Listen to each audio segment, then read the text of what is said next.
Hey everybody! Today we're going to be talking about how to set up a discus tank. Here in the fish room, we love discus, which is kind of unfortunate because they can be expensive, and the water we have to work with isn't exactly the best match for them. Through the years, we've kept several distinct groups of discus, and we've had our ups and downs, most notably in the beginning. But through that, we learned how to successfully keep discus in our environment, and I hope to share some tips with you that will help you keep discus as well. So let's go ahead and dive on in and have some fun.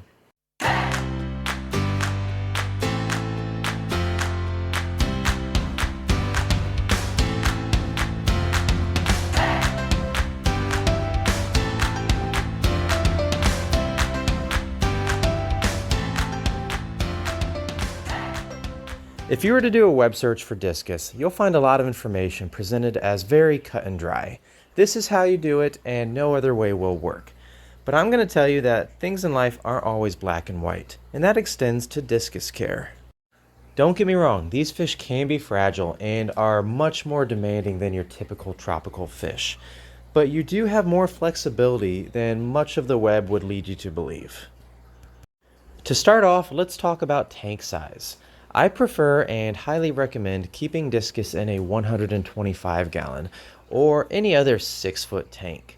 That 6 feet really gives them enough space to swim around and get out of each other's way if one is kind of being a jerk to the others.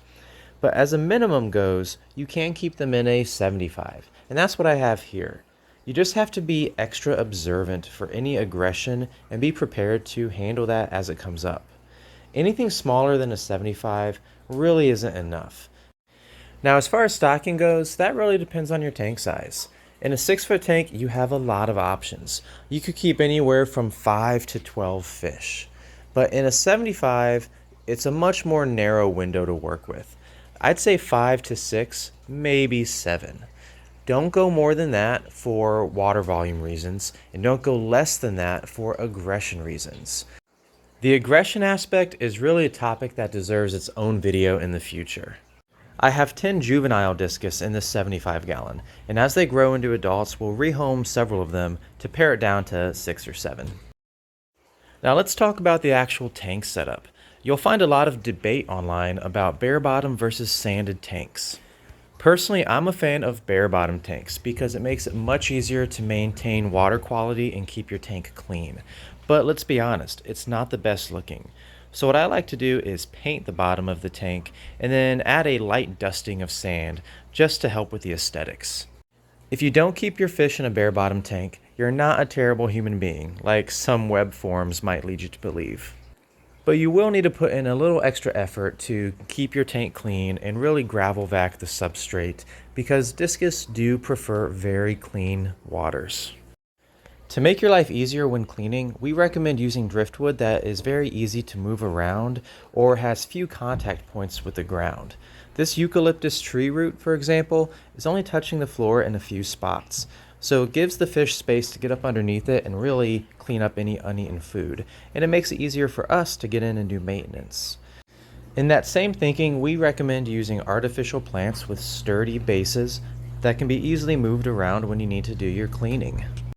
Now, some people don't like artificial plants. They prefer real plants, and I don't blame them. Real plants obviously look better, but that requires a substrate, which we've said before can make it harder to keep your tank clean. And they also don't always thrive in the warm temperatures that discus require. But if you're set on real plants, what a lot of people do is put them in pots. I personally don't like the look of pots, but it does allow you to have the plant in there with a bare bottom. And of course, another option is to use plants like Anubias that just stick to the driftwood. Let's talk about another somewhat controversial topic, and that is background color. As you can see here, I've painted my tank black. I just love that color with most of my fish. But you'll find a lot of claims online that dark backgrounds will lead to darker discus, and even what we know as peppering, and that is where discus develop black spots throughout their body. I'll tell you right now, that actually is true, but it is not the guaranteed problem many people will lead you to believe. For one, it most strongly affects discus that are pigeon-based. Now, that's a genetic breeding topic that we'll have to cover later. but not all discus are pigeon-based. And even those that are don't always develop the black spots because many lines have had this selectively bred out. Really, it comes down to the specific strain of discus that you have, and even if you care about peppering or dark colors, it doesn't affect their health. It's just your own aesthetic preferences. Now, I do like to avoid the peppering, so I'm going to be keeping an eye on these fish, and in the future, I'll breed the ones that show the least amount. But if this is a risk that you want to avoid altogether, I totally understand. In that case, just use a lighter color background, like a blue or a sky blue. And hey, that does it with the controversial aspects. Now we can quickly knock out some of the more straightforward bits. As far as temperature goes, you're going to want to keep them in the 82 to 86 range. And for that, we highly recommend using 2 heaters. Not 2 heaters that are capable of that temperature alone. 2 half-powered heaters, so that you mitigate the risk of ever cooking your fish if one gets stuck on. And with that temperature comes the need for more aeration, because warm water holds less oxygen. So we recommend at least 2 air lines per tank. Moving on to filtration, we use a Seachem Tidal 110 filter in this 75 gallon.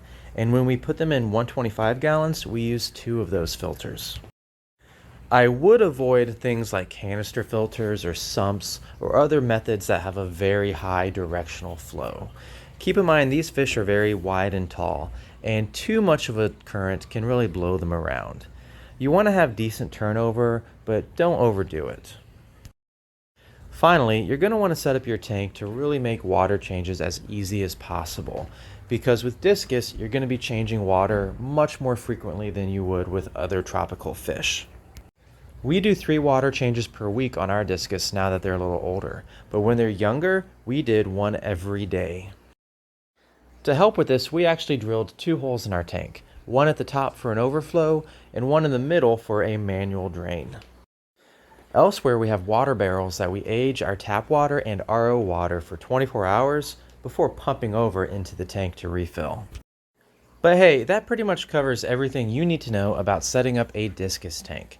I hope you enjoyed the video, and I really hope you consider keeping discus yourself someday. They are a beautiful fish and are so rewarding to keep. Thanks again for watching, guys, and I really hope to see you next time. Take it easy.